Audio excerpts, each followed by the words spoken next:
disturb. Okay, I've turned Do Not Disturb on. Hey guys, you guys heard me. Just realize that my phone was still on and I was not on Do Not Disturb. So I wanted to jump on tonight and talk to you about being the best advocate that you can be for yourself. So my name is Roxanne Mary, and I always forget to do that. But my name is Roxanne Mary. I'm on here for Miss Grace Glamour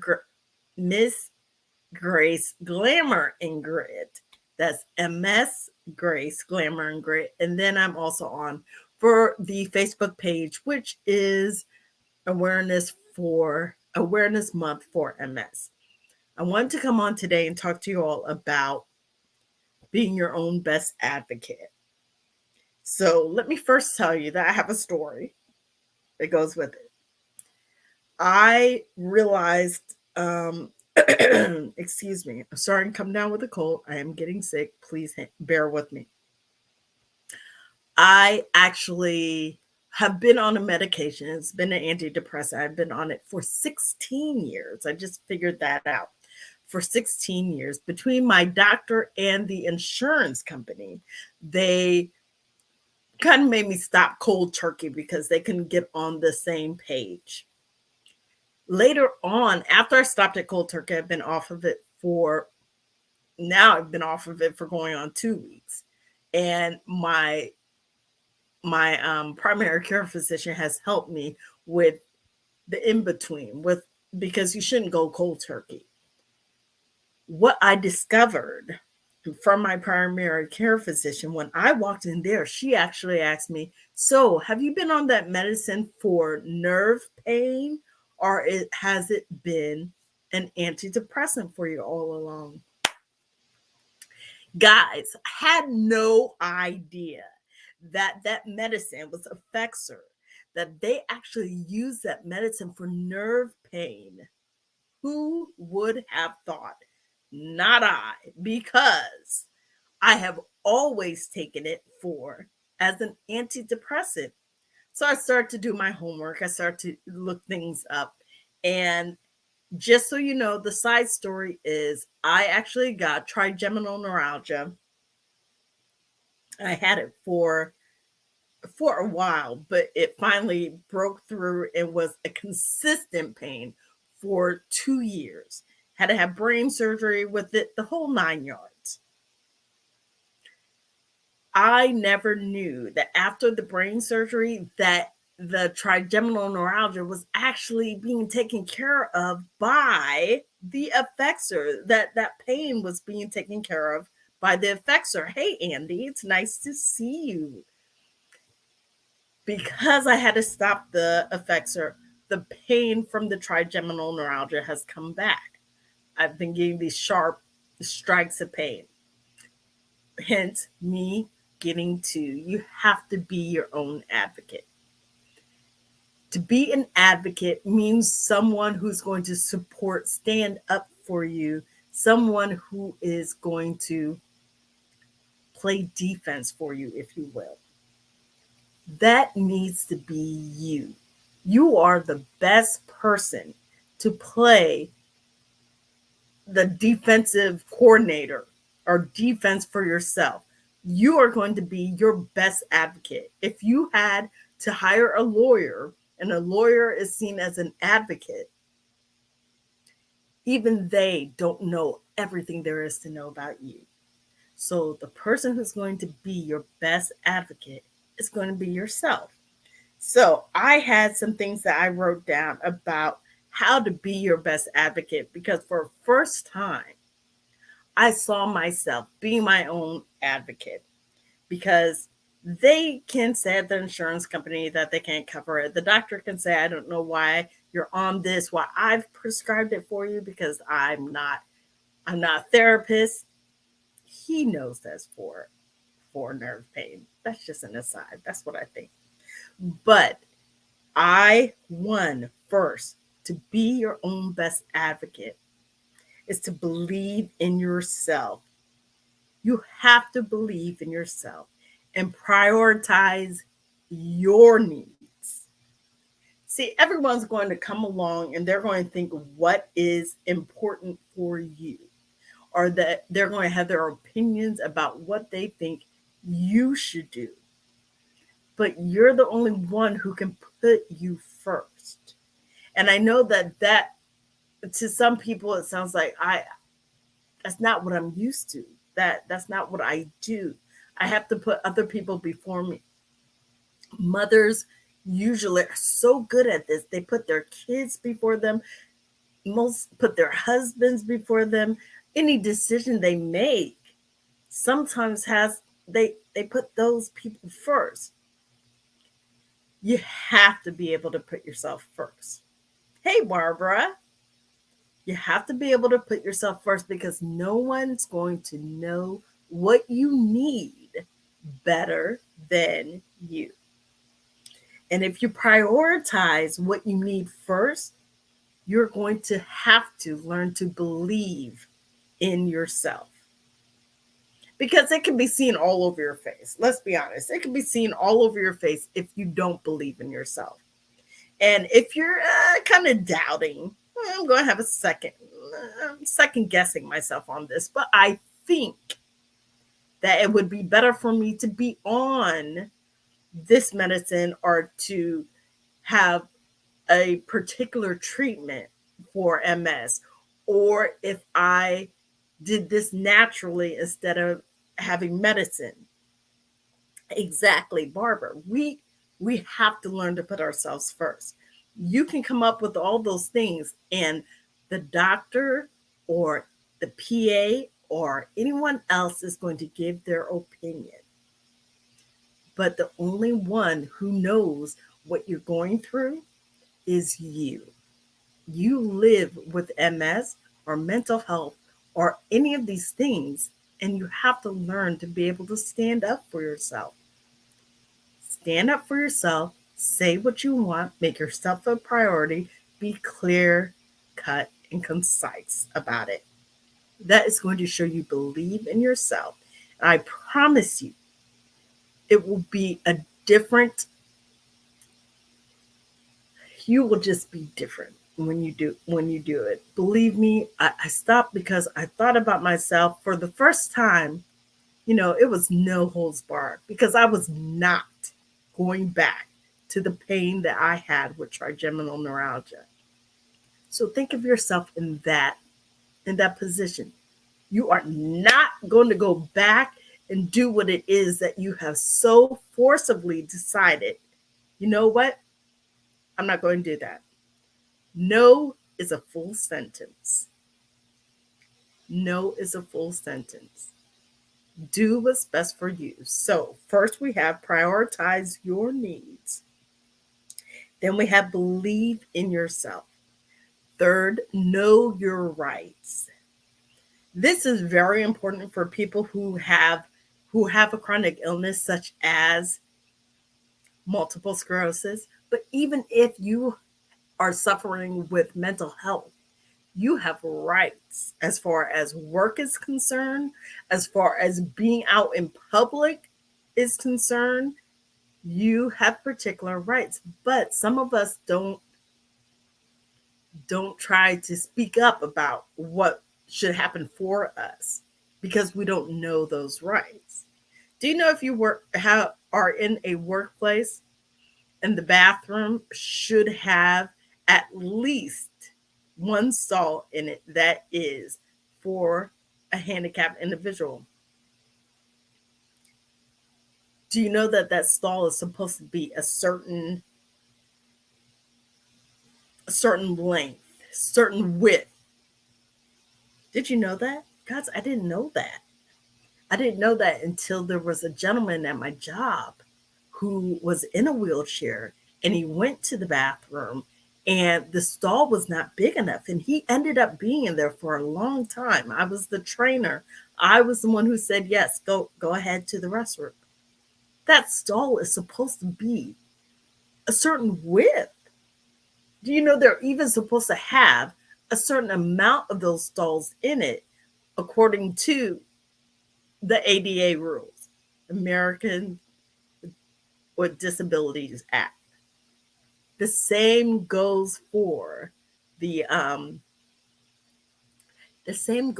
amount of parking spaces that are in the parking lot. There are supposed to be a certain amount of spaces that are for handicap. See, we have to know our rights, because if we don't, how can we stand up for ourselves? And how can we make an argument about anything if we don't even know what it is that we're supposed to have? So Barbara said that your doctor never listened to you until you said, look, it's my body. Exactly. It's your body. And you're going to go this way. So I started smoking weed, and it helps with MS and nerve pain. Congratulations to you. See, Barbara has already stuck up for herself. She says she's going to go this way. This is what I'm going to try. It's my body, and I know what I need. I want to be out of pain. And I find it so frustrating that some doctors think that they know what this pain is and what we're going through, and they are not diagnosed with multiple sclerosis. Because the book can tell you one thing: there's theory and then there's practicality. So you have to be able to stand up for yourself and let them know, no, this is what I'm going to do for me, because this is what I think would work. And just to let you know, Barbara, that is one thing as well that you need to know. You need to know where you are, because where you are is going to decide on what laws are available to you. I am in a state where medical marijuana, you can't use that here. I'm in South Carolina. They have not passed that yet to be able to use that. However, when I was up in DC, and we know that they have, what's it called? Um, they have legalized they have legalized marijuana. But I used it up there, and it was wonderful for my pain. Now, I don't like it. My cousin set it up so it wasn't as smelly and horrible as I thought it would be. It was the first time that I've ever smoked anything. And I have got to say, it helped me with my pain. And you say nerve pain, just you saying it like that makes me question whether or not it would help with trigeminal neuralgia. And I might have to look at that. We have to be willing to try new things. Make sure that you know your rights, prioritize your needs, believe in yourself. Number 4 is keep records. Keep your own records. That's the best way that you can advocate for yourself, because you know what you're going through and you know what you have told to a doctor. Sometimes we get in this mindset that we trust so much. Like, we trust the doctor so much, and we're like, they're keeping notes. They're keeping notes. They know what they did. That was my problem this time, except for the fact that I remember that his PA prescribed me the Effexor, but he actually, every time he sees a script, he's like, I prescribed this? Yes, it came from your office. It came from your office. So I start going back. I went back to see when she has started to prescribe it, and I start making note of it. Until this time, when the insurance company and doctor couldn't get on the same page, it was too late by then. I was like, hey, I've been off it for 7 days. I'm out. Right? So doctors don't have a clue. In Scotland, you can get medical weed and oil. Wow. I don't know what the euro for 120 is monthly, or in US here, what that equals out to here. But I find it interesting that you can just get the medical weed and oil. Do you have to have a prescription for it, or you can just go in and get it and for a certain price. Yeah, that and we aren't bashing all doctors. We're not saying don't go to doctors. We're not saying doctors are awful. That's not it at all. And what I'm saying is that you have to learn to stand up for yourself and believe in yourself and trust that you know what you know. Trust that you're the one who sits with this pain. You're the one who's gone through what you've gone through. You're the best advocate for yourself. Keep records because no one else is going to keep as good of records as you will. If you make sure that you write things down immediately as you come out of the doctor's office, take notes while you're in the doctor's office, take notes, take notes and keep records at work because what they have accepted or said they accept or would accommodate for you will be one thing at one time and a totally different answer, maybe even a week down the line. Keep your records. Doctor's office, jobs, anywhere you go, because that is the best way you'll be able to advocate for yourself is to be able to look back and say, this is what happened on this date. No one can say, oh, but this it didn't happen. No, I have the date. I have the time. I have who I talked to. I have what I felt, what their answer was, and what my question was. Just make sure you keep all of that. Oh, it's done through a private hospital. Okay, Barbara said that it's done through a private hospital in Scotland that they can actually get medical marijuana and oil. So it would help. It's expensive, but worth it. Um, I'm going to give. Barbara said it's expensive but worth it, and I'm going to tell you all from my viewpoint. I actually did not want to even try it because I think I was 42 or 43, and I thought, no, I'm not going to try it. And my aunt asked me, "Do you? Is it because you want to be a 42-year-old who says you've never smoked weed, or what? Because then you'll never know if it helps your pain." And that was an aha to me. I will never know if it helps my pain because I'm so worried about what other people think. Don't worry about what other people think, what other people say. Stand up for yourself. Try new things to see if it works. And then lastly, prepare and plan.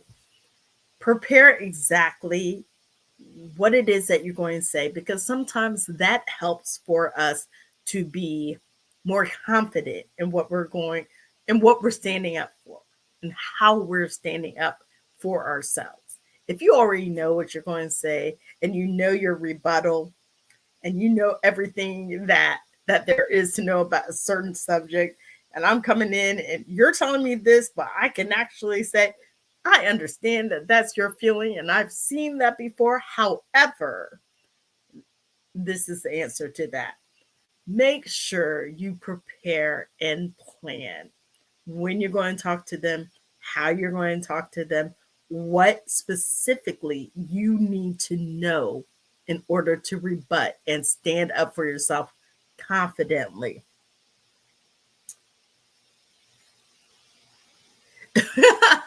I should come to Scotland, Barbara. Yes, hopefully one day, and I'll make sure that I come on here and talk to you and tell you I'm coming. Um, we need to stand up for ourselves, and this is a great platform here to talk to people about what it means to stand up for yourself. And this morning, I thought about standing up for myself as a woman in general, as a woman, because everybody thinks they have the answers to say our health needs. And even when it comes to MS, don't MS is such an individual disease. You can't put me in everybody else's box and just label it. And we need to make sure that we stand up for ourselves and let people know, hey, just because it makes more sense to you for me to walk with my cane in my left hand because it's my right foot that drops doesn't mean it's comfortable for me. And I think people do what is comfortable for themselves. And even then, I just have to learn to stand up for myself. And I want you guys to take that away from this, is that it's so important to be the best advocate you can be for yourself. With that said, I am going to go and hopefully see you tomorrow. I have, now that I think about it, since my infusion, I've been really tired and really down, and I've been trying to push through. I'm going to give myself a little break tonight. I'm going to rest until tomorrow, give myself 12 hours to rest. Thank you, Barbara. I love that you were on here. I hope all of you who watch it in the replay just remember you have to learn to advocate for yourself. And I'm going to let Barbara know when I'm on my way to Scotland. Bye, guys.